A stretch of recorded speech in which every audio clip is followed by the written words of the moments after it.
Hello friends and welcome to this session for GATE and ESC Electrical Engineering. My friend, this session is going to be one of the most awesome session and you are going to really learn something very new and something that will help you in the exam. In the exam for GATE, may it be 2021 or it may be 2022. Now, before we start the lecture, my friend, let me introduce you myself. My name is Ankit Goyal. I got AIR 1 in GATE 2014 and GATE 2018. And my friend, I was also awarded the President of India Gold Medal by the President himself in the year 2013 when I graduated from IIT Indore. Presently, I am working as a director at an academy for GATE department, and that is why constantly I am able to bring new and more initiatives for you. Because an academy is not an institute. An academy is not a coaching. An academy is more of a revolution. An academy is more of a feeling. An academy has everything right that is wrong with every other coaching institute in the country. The name An Academy, my friend, has been comprised of two words, un and academy. That means it has everything that is not there in an academy. So an academy cares about the student in the best way possible. It cares about the student most than or more than any other person can. All the initiatives are centered on the student. That is, they are always working towards the student welfare. And that is why, my friend, you are watching this course on power system. That is why, my friend, you are watching this course on power system free of cost on our YouTube channel. So my friend, if you are visiting this channel for the first time, make sure that you have subscribed, because we have electrical machine, power electronics, power system, communication system, EMT, EDC, network, signal, control, digital, everything is here on this channel, that too free of cost, my friend. But what has An Academy done? An Academy has brought a revolution in the country where they are providing the most affordable education, and that too free of that too at the most affordable price, as well as free of cost on YouTube. So my friend, if you want to be a part of the revolution that An Academy has created by means of the courses that are running on An Academy, where they are bringing you the best ever educators of the country on a single platform. That is, you, my friend, can be able to learn from India's top educator at the cheapest or at the most affordable prices possible. At the most affordable prices possible. Now, my friend, I'm talking to you. You can dare to dream. You can dare to enter a PSU. You can dare to dream about MTech from an IIT. Why? Because An Academy has made it possible. An Academy has done everything that is required to get the best rank in GATE examination. So my friend, if you want to join An Academy, make sure that you use the code Ankit ESE, because the door to An Academy opens with this code, and this directly makes me your mentor, so that I can guide you at each and every step regarding your GATE preparation. And not only this, you will also get 10% discount on your subscription. Now, what does An Academy bring for you? Not only the live classes. The live classes are the best part of An Academy, where you can interact with the educator, ask your doubt, and make sure that you understand each and every concept, and then only exit the class. But other than that, you get dedicated doubt session, where you can post a pic of a question and ask any doubt, any number of doubts. Then you have weekly quizzes. Every Sunday we test how much you have understood. Then there are daily practice paper which we provide you for practice. Then there are practice questions from An Academy. Then there are test series from An Academy. Then there is crash course, where we will boost your rank in the last few months. There is rank improvement batch for the students who have already done well in the GATE examination. Now, my friend, all of this just with one subscription fees, where you don't have to pay anything again and again or anything extra. That is the magic of An Academy. Just join An Academy without thinking too much. Hi guys, in the last lecture we started with the study of transient stability. We first saw that the transient stability is concerned with determination of stability when the system suffers large disturbances. And I told you large disturbances may be due to fault or contingency.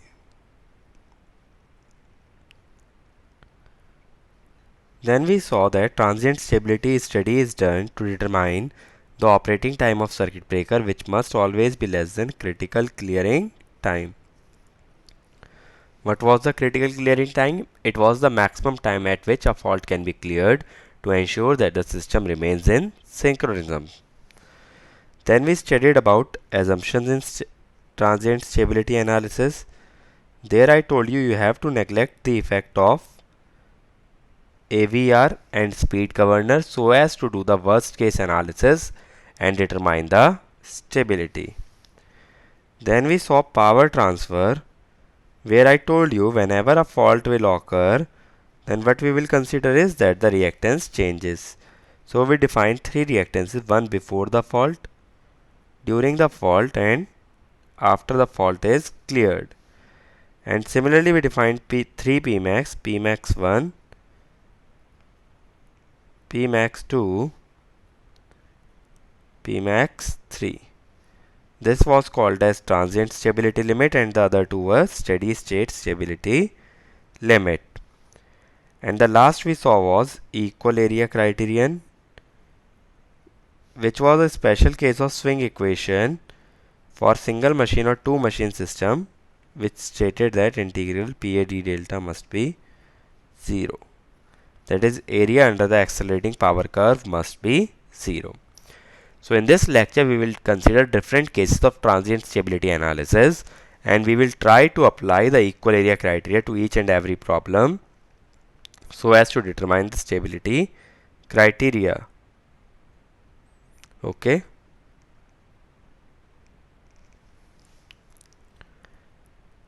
So the first case is when we increase the steam input of the machine suddenly. So first of all, in all the cases of different type of faults, we will consider the steam input as constant. So this is for the illustration purpose that we are considering that the shaft input of the machine has been increased suddenly. Now initially the shaft input of the machine was PS0. It has been increased suddenly to PS1. Now as I told you, under steady state,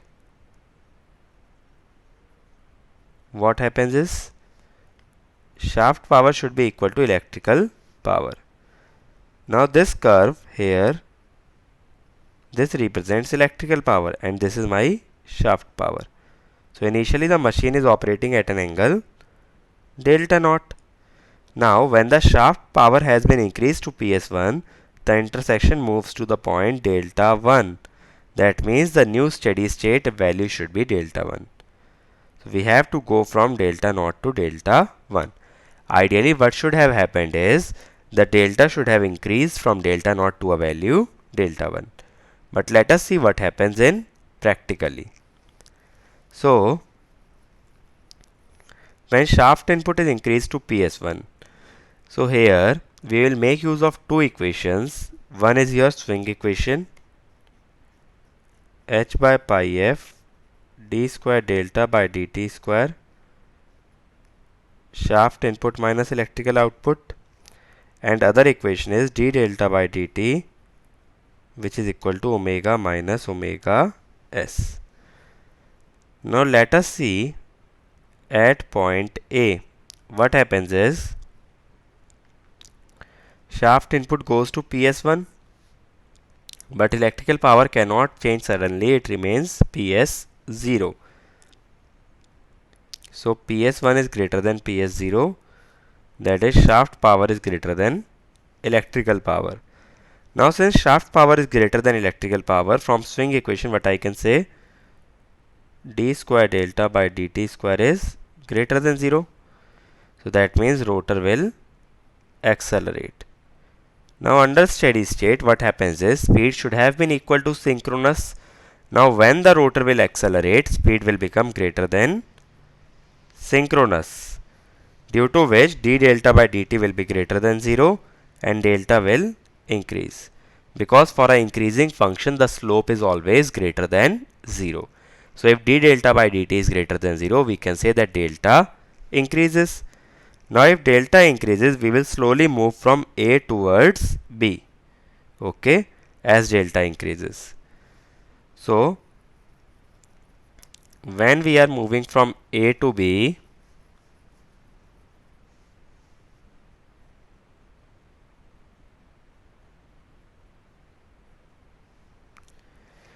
In the region A to B, this is my electrical output, but mechanical input is this. So mechanical input is always greater than electrical output. PS1 is greater than PE. So what will happen is that d square delta by dt square is always greater than 0. So that means rotor will accelerate from A to B. So speed will increase. And if speed increases, then what will happen is omega will become greater than omega s. D delta by dt will be greater than 0. So delta also increases. So as we move from A to B, delta will increase. Now as soon as we reach point B, then what will happen? As soon as we reach point B,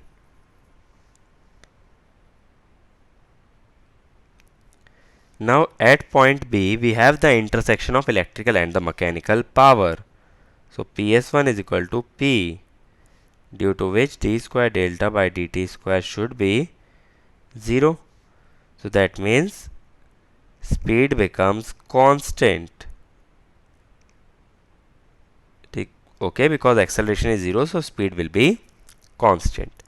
Now when we were coming from A to B, the speed was constantly increasing.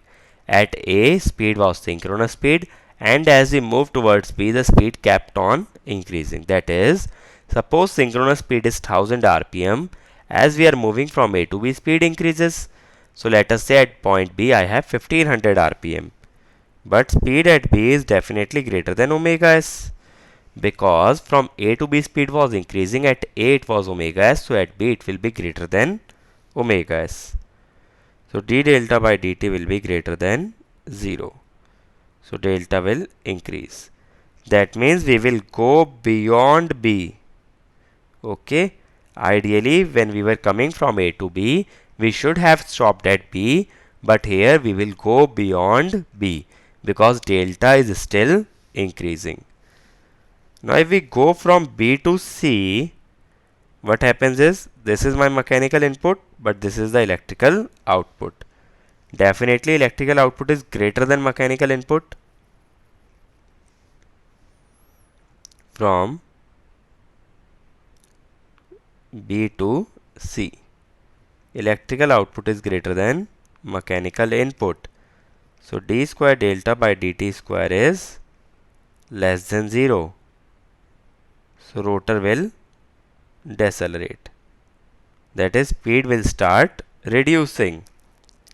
Now at point B, speed was greater than omega s. Let us say omega s is 1000 rpm. Then at point B, we had a speed of 1500 rpm. Now the speed starts decreasing. But say until it reaches omega s, the speed will go on reducing. So from B to C also, though the speed is decreasing, but still it is greater than omega s. That is, it is decreasing from 1500 rpm towards 1000 rpm. But still it hasn't reached 1000 rpm. That is, it is going from 1500 to like 1400, 1300 and 1200, but still it hasn't reached 1000. So doesn't matter whether the speed is increasing, decreasing, it is still greater than omega s. So d delta by dt is greater than 0 and delta will keep on increasing. Now the significance of point C is such that when the speed is reducing, suppose C is the point such that speed again becomes synchronous. Okay. So speed was decreasing from 1500 rpm. After reaching point C, speed again becomes 1000 rpm. Then if we try to go beyond C,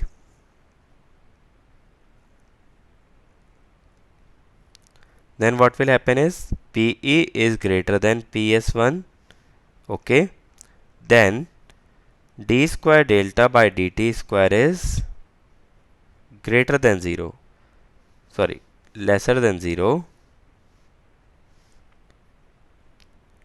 So rotor will decelerate. Now at C, speed is equal to omega s. If it decelerates further, or the speed further reduces, speed will become less than omega s.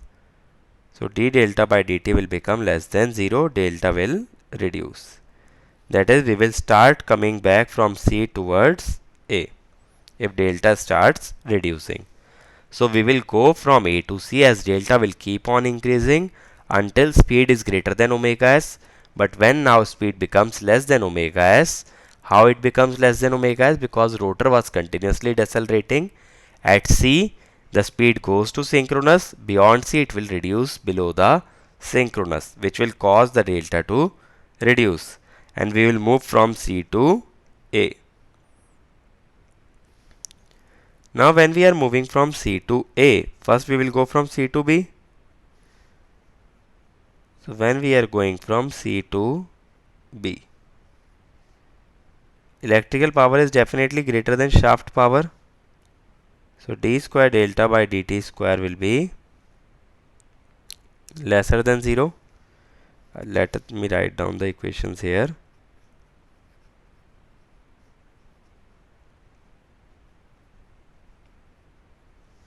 And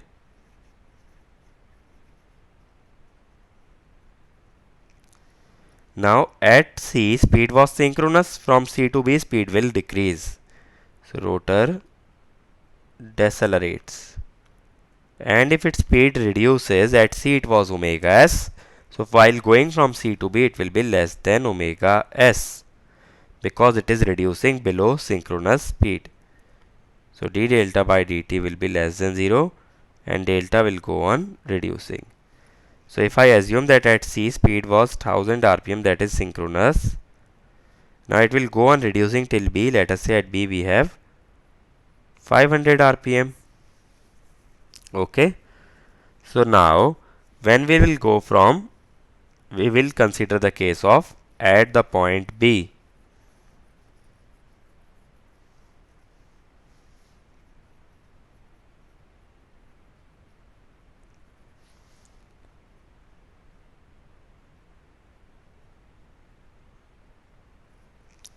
Now when we will consider the point B, PS1 is equal to P. So d square delta by dt square is 0. So speed is constant. But see, if we see the speed, it is 500 rpm, which is less than synchronous speed, due to which d delta by dt is less than 0 and delta will further reduce. That means still even while coming back, I do not stop at B, I will go beyond B. So when we are going from B to A,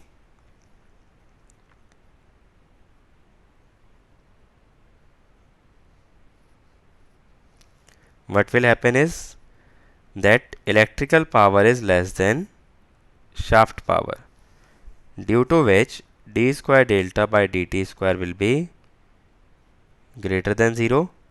So rotor will accelerate. Now at point B we have a speed equal to 500 rpm. If rotor will accelerate, it will start increasing, but still it will be less than synchronous. So d delta by dt will be less than 0, delta will reduce. Okay. Again at A, I will consider that the speed becomes equal to omega s. So that is called as your second swing. Earlier when we were considering the case when we were going from A to C, that is called as first swing. While coming back from C to A, it will be called as second swing. Okay. And when applying equal area criteria, we only apply to the first swing because it is also called as first swing stability criteria. Now understand one thing here, how does my speed vary? When we were going from A to C in first swing,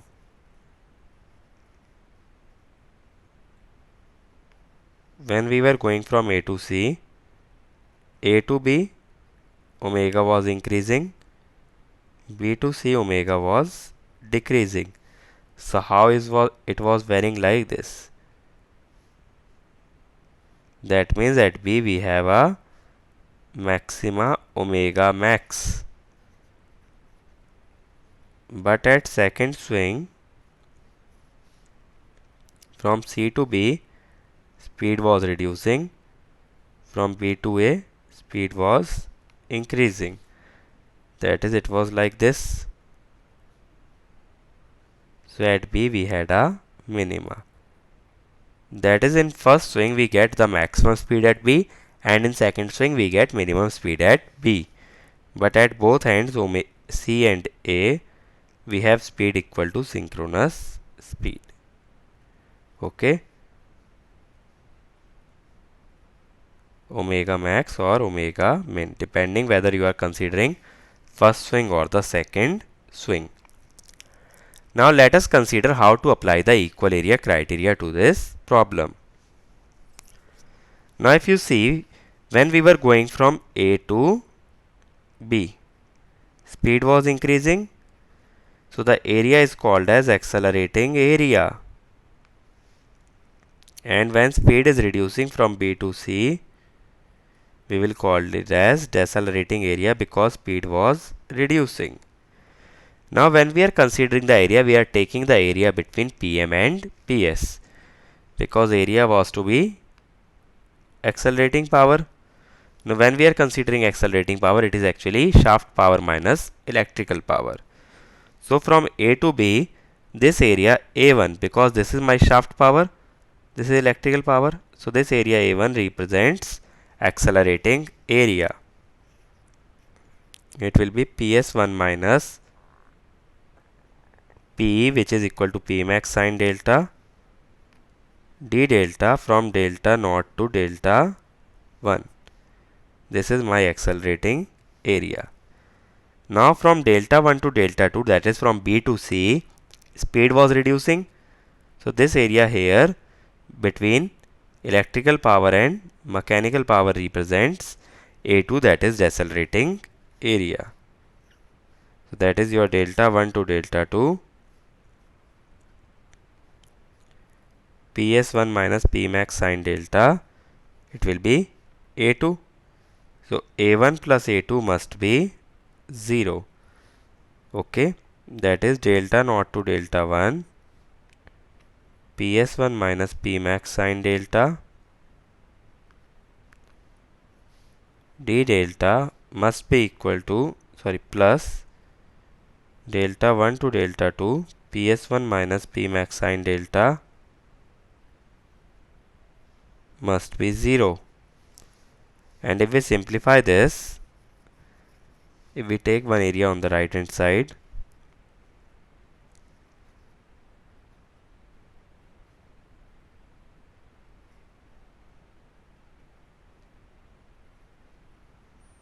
should be equal to delta 1 to delta 2 P max sine delta minus PS1 d delta. Now what does it represent? If you see from B to C, obviously P is greater than PM. So to make the area positive, you have to subtract PM from P. That is, you have to subtract mechanical power from electrical power. This term is called as accelerating area. This will be decelerating area. So it states that accelerating area must be equal to decelerating area. Here both values will be greater than 0 because for A2, P max sine delta is greater than PS1. So it will be positive. For A1, PS1 is greater than P max sine delta.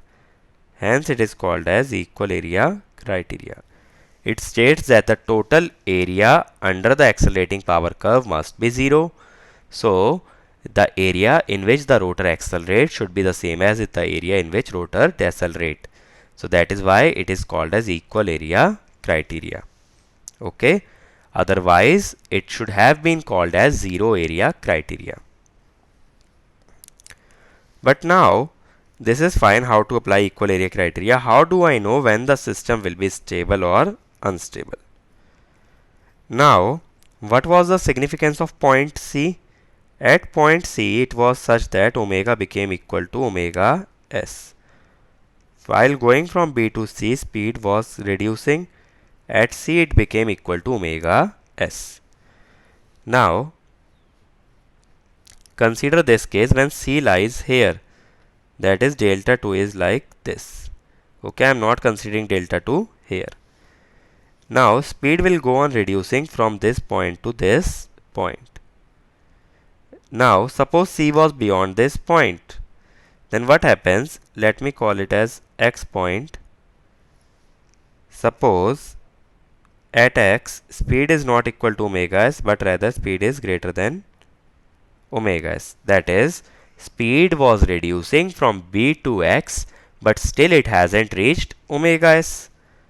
Then d delta by dt will be greater than 0. So delta will increase. That is, we will go beyond X.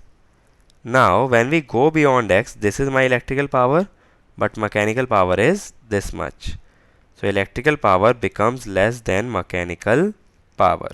If electrical power becomes less than mechanical power, then d square delta by dt square will become greater than 0. So speed will increase. So here what happens is, speed is still greater than omega s and it increases further. So speed will never be equal to omega s. So system loses synchronism. That is, C point cannot be beyond this point where X is present. Okay, C cannot be beyond X, because if speed does not reach its synchronous speed at point X, then it can never attain synchronous speed and it will permanently lose synchronism. So what is the angle of this point X? In case of sine, we get the same value at an angle theta as well as at an angle pi minus theta. So if this is delta 1, this angle will be pi minus delta 1. So we will say that the maximum rotor angle will be equal to pi minus delta 1. So equal area criteria will get converted to delta naught to delta 1, PS1 minus Pmax sine delta d delta should be equal to delta 1 to pi minus delta 1 Pmax sine delta minus PS1 d delta. So from here what I can find out is PS1. How does it help? It gives me a fair idea of how much change can you make in the shaft power suddenly so that system does not lose synchronism. If PS1 is greater than that, then system will lose synchronism. Okay. So it gives me an idea about that. The loading limit of the alternator that you can put on suddenly. Because what was happening in steady state was we were gradually increasing the load. But here we are suddenly increasing the load. So how much load can you put suddenly on the shaft or on the electrical terminals of the generator? That gives me an idea about that. Okay. So always remember delta max will be equal to pi minus delta 1, or delta max is such that if rotor angle goes beyond that, system will lose synchronism. Let us consider the next case when the fault occurs near the bus. So here what is happening is, this is my transmission line, this is infinite bus bar, this is my short transmission line. Now if fault occurs near the bus, the reactance up to fault will be equal to the reactance of the generator, because there is no reactance of the transmission line. But reactance up to load is equal to XD plus X line, which is much greater than XD. So what we will consider is, since we have a low impedance part to the fault, we will consider entire current goes into fault. Okay, that means power transfer to the load becomes 0. And as I told you, during fault what was happening is, electrical power equal to Pmax to sine delta. Now since I am saying entire current goes into the fault, the electrical power is 0, which implies Pmax 2 is 0. Okay. Pmax 1 will be, when there was no fault, it will be, let us say this is XD, this is X line. It will be mod E mod V upon xd plus x line. Okay. What will happen when the fault is cleared? That is after the fault. How to clear the fault? There will be a circuit breaker here.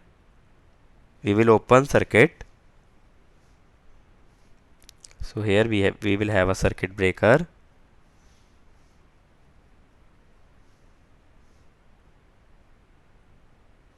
We will open circuit this to remove the faulty part. So after the fault is cleared, then what will be Pmax 3?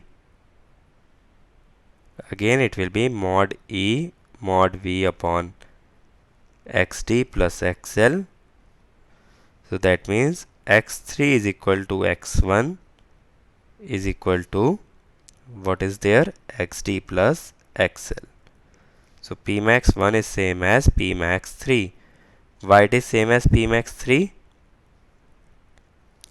Because after the fault the original network is restored, so the maximum power capability becomes equal to the initial value. Okay, so these are the three cases, that is before the fault, during the fault and after the fault.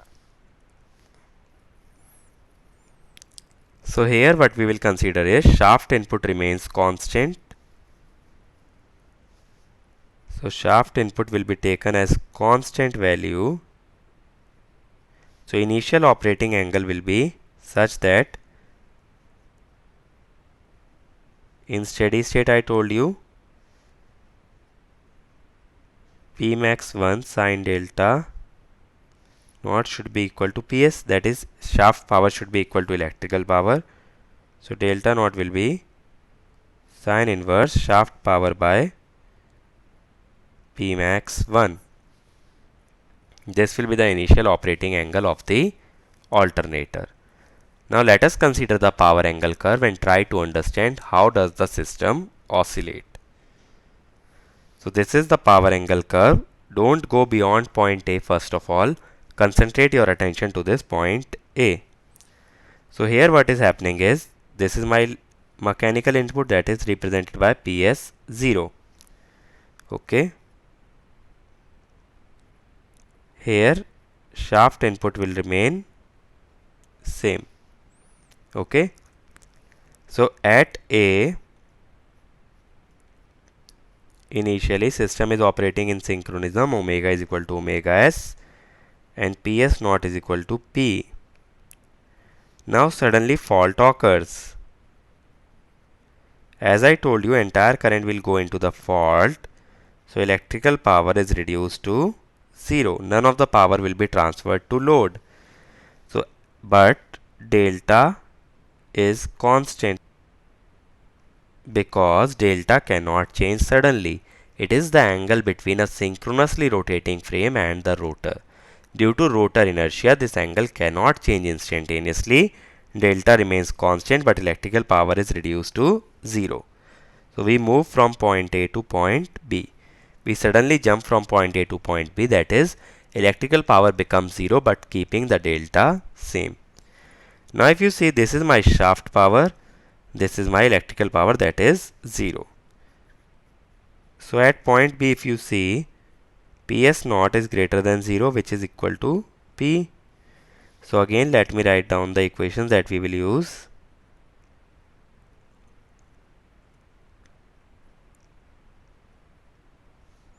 Then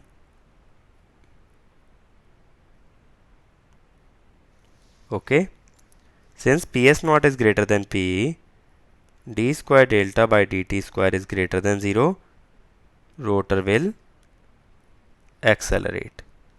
Now initially the speed was equal to synchronous, now it will become greater than synchronous. If it becomes greater than synchronous, then d delta by dt will be greater than 0, delta will increase. But until and unless the fault is cleared, electrical power will remain 0. So that means electrical power is 0, still delta is increasing. So we are moving from point B to point C. That is, we are increasing delta, keeping the electrical output 0. So as we go from B to C,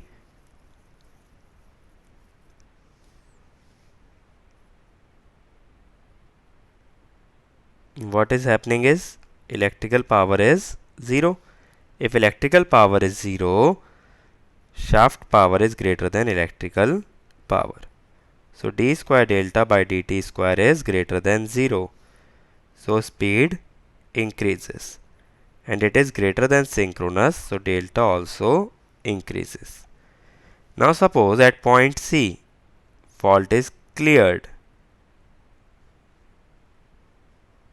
So what will happen is, when fault is cleared, we will enter the case of after the fault. So Pmax 3 will be equal to Pmax 1. Okay. So power will become equal to Pmax sine delta. But since delta cannot change instantaneously, so we will jump from C to D. Okay, because this is the curve representing Pmax sine delta. If delta is equal to delta C, we will go from C to D. We will jump from C to D directly. Okay, because delta will remain same but power will suddenly change as we go from during the fault case to after the fault. Now if you see at point D, electrical power is greater than shaft power, because this is the shaft power and this is my electrical power. Since it is greater than shaft power, what is happening? D square delta by dt square is less than 0. So speed will reduce. But up to point C or D, speed was continuously increasing. So it will be greater than synchronous. Suppose at point A, speed is 1000 rpm. Up to point C or D, speed was increasing, so it becomes 1500 rpm. Now it will start reducing. But until it reaches 1000 rpm, it will be greater than omega s. So delta will increase. That is, if delta increases, we will go from D to E. Okay. Delta will keep on increasing and the speed will go on reducing. Now suppose at point D, again my speed becomes equal to omega s. This is E point. Speed again becomes equal to omega s, but PE is greater than PS naught. So d square delta by dt square is less than 0. So that means speed reduces, or we can say omega decreases. If omega decreases, it will go less than omega s. So d delta by dt will be less than 0.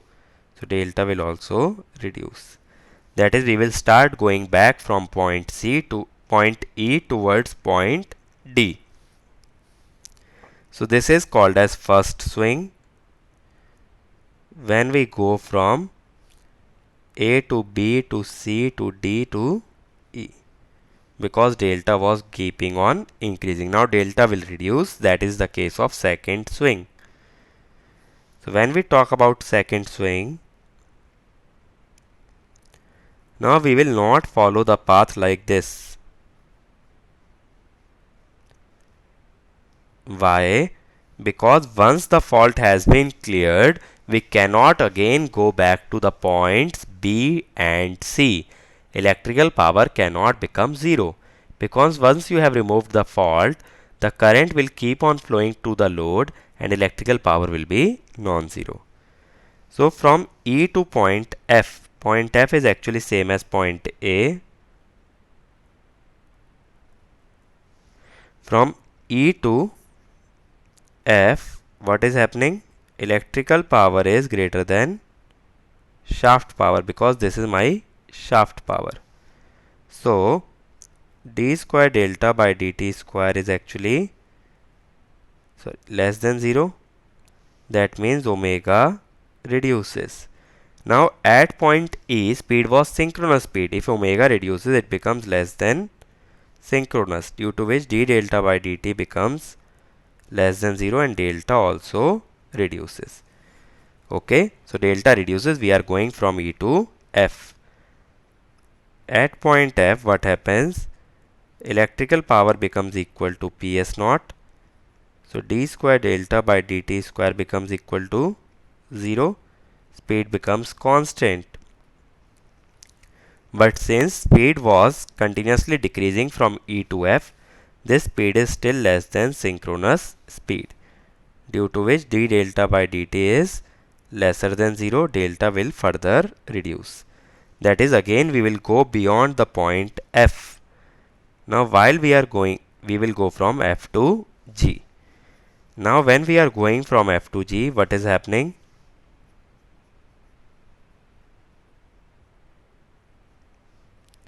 Electrical power is less than shaft power, due to which d square delta by dt square will be greater than 0, which means speed will increase.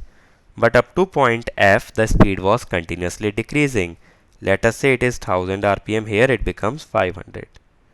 So it will increase, but until it reaches 1000 rpm, speed will be less than omega s. d delta by dt is lesser than 0, delta will go on reducing. So g is a point where the speed will again become equal to 1000 rpm. Now I have shown g for a negative value of power. How does that happen? Because g will be the point until these two areas become equal. The areas becoming equal signifies that the acceleration is equal to deceleration. Whatever is the increment in speed is same as decrement in speed. Okay, from e to f the speed is decreasing. So if it goes from 1000 to 500, then from f to g it must go from 500 to again 1000.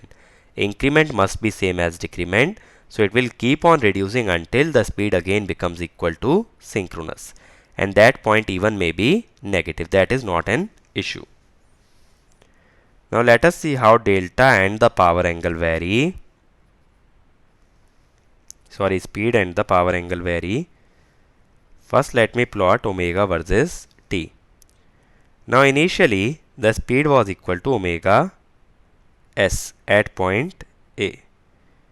Okay. Then when the fault occurred, we moved from A to B suddenly, and from B to C the speed was increasing. Now when the fault is cleared at C, we move to point D, and from D to E the speed was decreasing, and it again becomes equal to synchronous. This is at point E. This was the case of first swing. Then from point E the speed kept on reducing until point F, and again from point F to G it goes to synchronous, like this. So at point C we will have omega max, at point F we will have omega min. Okay. How does my power angle vary? Now initially at point A power angle was equal to delta naught. Now when we were going from A towards the point E, okay, up to, that is in the first swing, from A to point E, power angle continuously increased. Okay. Then from E to G power angle reduced, and at point F it became equal to delta naught. That is, point F was identical to A, and at G it was negative. Okay, that is how your power angle delta will vary. Again it will start increasing like this. So this is your point A, this is point E, this is F, this is G. Okay, so that is how my power angle delta can vary. It will go on increasing till E, then it will go on reducing till G, and again it will start increasing. So remember, in the first swing at C and D we will get the maximum speed. So now let us apply the equal area criteria to determine the stability criteria for this system. Now as I told you, the critical case will become equal to when the final value of delta is equal to delta max. How? First let me show you the general case of equal area criteria. This is my power angle curve, P max sine delta, and this is my PS naught. This is my initial operating angle delta naught. When the fault occurred, we were going from B to C. When the fault was cleared, we jumped from C to D and we went till E. So this will be my accelerating area, the area between PS0 and PE from B to C, because from B to C speed was increasing. So that will correspond to accelerating area A1. But from D to E speed is decreasing, so this area corresponds to decelerating area, that is A2. Now the critical case for stability will be when this point E is identical to point, let us say, X. When E becomes equal to X, that is my critical case, because E is a point where speed becomes equal to omega s. If E is lying beyond X, then what will happen beyond X? Electrical power goes less than shaft power. So d square delta by dt square will be greater than 0. So speed will increase. That is, if speed does not go to synchronous speed up to point X, then beyond that it will increase further and it can never reach synchronous speed. So system will lose the synchronism. That is why at the most E can lie at the point X. Okay. So what will happen then? This will be my decelerating area. So X is corresponding to delta 2, or let us say delta max, which is equal to pi minus delta naught. Okay. As I told you, when 2 points are symmetrical, one is theta, other is pi minus theta. So now let us apply the equal area criteria. So area A1 can be calculated as integral delta naught to delta C PS naught minus 0, because electrical power is 0, plus delta C up to delta max PS naught minus electrical power is then P max sine delta. This must be 0. So this will be PS naught into delta C minus delta naught plus PS naught delta max minus delta C. Sine delta integration is minus cos delta C up to delta max. This must be 0. Now if we substitute the limits in the integration, so it will be, this term will get cancelled out. So PS naught delta max minus delta naught plus P max cos delta C minus cos delta max must be 0. So from here, if we try to find this, this will be with a minus sign because it was PS minus PM. So if we try to find P max cos delta C, it will be PS naught delta max minus delta naught plus P max cos delta max. So cos of delta C will be PS naught by P max delta max minus delta naught plus cos delta max.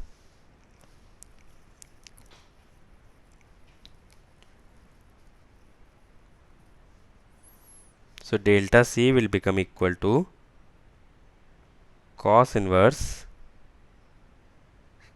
PS naught or mechanical power by P max.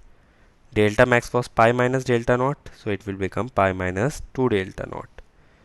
Cos delta max will be cos pi minus delta naught, that is equal to minus cos delta naught. So this will be my critical clearing angle. This angle means the maximum angle at which the fault can be cleared. Otherwise what happens is, if you clear the fault after this angle,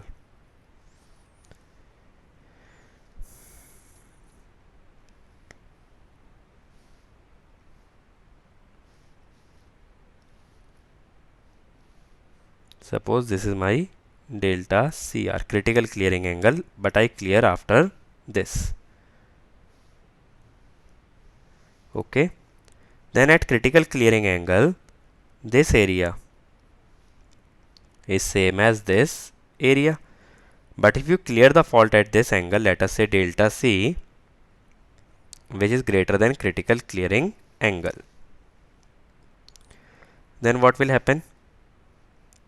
This will be my accelerating area and this will be my decelerating area. Now if you see, accelerating area A1 increases and decelerating area A2 reduces. That is, acceleration is more than deceleration, or the increment in speed is more than decrement in speed. So overall speed will increase and it will not go equal to synchronous speed. So speed will be greater than synchronous speed and system loses synchronism. That is why fault can be cleared at the most equal to delta CR. Okay. If it is cleared before delta CR like this, then what will happen? This will be my accelerating area and decelerating area will go over somewhere here and system will be stable. Then delta 2 will not go equal to delta max. It will stop before that. System will be stable. Okay. It is not necessary that you always go up to delta max. Delta 2 must be less than or equal to delta max. And remember, in this equation, all the angles that you will use will be in radians. Okay. So that is why critical clearing angle is the maximum angle at which the fault can be cleared. But one problem with this specification is I cannot tell the manufacturer that this must be critical clearing angle. Rather, the speed of circuit breaker will be specified in terms of time. That is, time of clearing the fault. So let us define critical clearing time. This is the maximum time at which the fault can be cleared. Now swing equation can be written as md square delta by dt square is accelerating power. Now during the fault what happens is accelerating power, which is equal to ps naught minus pe, will be equal to ps naught, because p is 0 during the fault. During the fault, that means from point B to C or from point delta naught to delta C. Okay, PA will be equal to PS naught. So d square delta by dt square will be equal to PS naught by m, which is a constant. If we integrate both sides, what we will get is d delta by dt is PS naught by m into t. Integrate again, we will get delta, which goes from delta naught to delta C. We will have time. If fault occurs at t is equal to 0, we will go from, integration will be t square by t. We will go from t naught 0 to tc. Okay, assuming that the fault occurs at t is equal to 0. That is, at t is equal to 0, I am at point B, which is equal to delta naught. So delta C is equal to delta C minus delta naught is equal to PS naught by m, or 2m Tc square. So Tc will be 2m by PS naught delta Cr minus delta naught. This will be my critical clearing time. Okay. Remember, we were able to integrate like this because PE was 0 and accelerating power is independent of delta. So we were easily able to solve this differential equation. If during the fault power was non-zero or it were dependent on delta, then this sort of critical clearing time calculation is not possible. We have to use numerical methods to solve the differential equation. Now we know m is equal to gh by pi f. So critical clearing time will become 2h by pi f ps naught delta Cr minus delta naught. But here this ps naught will be in pu, because ps naught upon g will give me per unit power of the shaft input. So let us summarize what we covered in this lecture. We saw two cases: increasing steam input There I explained how does the rotor oscillate. We made use of two equations. One was the swing equation and other equation was d delta by dt is equal to omega minus omega s.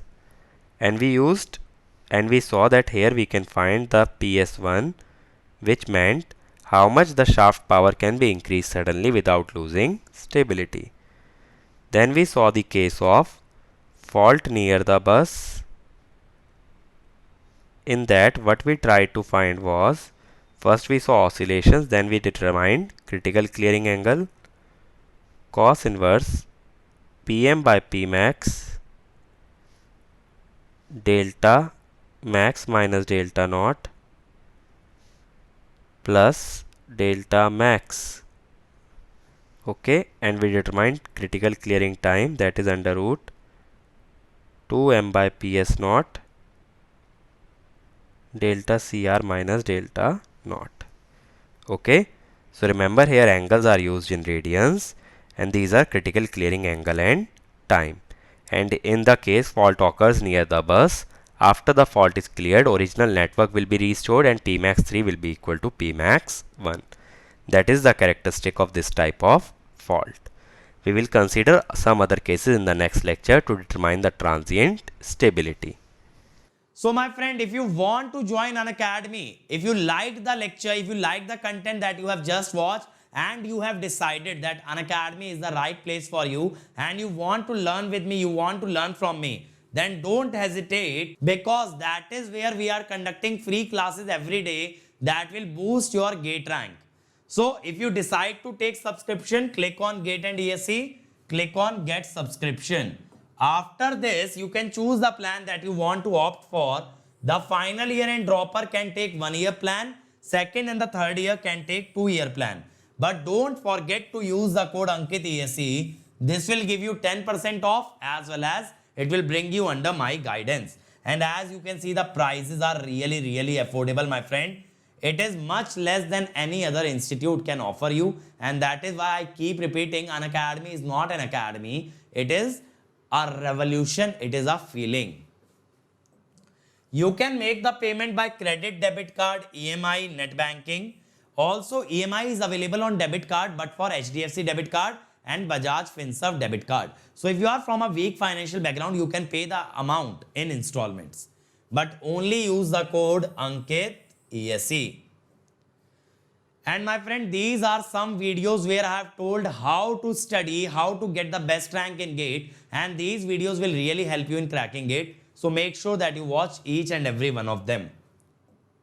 And my friend, these are our other channels, like for mechanical we have, for civil also we have, for computer science we have for SSC, JEE, all branches, electrical, mechanical, civil. And on this channel we have the previous year question video solution, that too free of cost. And many more channels will be coming very soon for you guys. So be a part of our YouTube family and you can take the benefit of all the free content that we are bringing. And my friend, this is my Telegram channel where you will find the notes of each and every lecture that I take. And this is my Unacademy profile, which you can follow to watch my content for free on Unacademy, because there also I am taking regular free classes. So if you can't afford to join Unacademy, then keep associated with us, keep sharing the content that we are providing, and work towards making this YouTube family bigger and better. We'll keep bringing more and more content for you, and the only fees that you have to pay, my friend, is that you have to work hard and you have to share and like each and every video that we are uploading. So that way this family gets bigger. Even the student in a rural area can take the benefit of the free initiatives that we have started.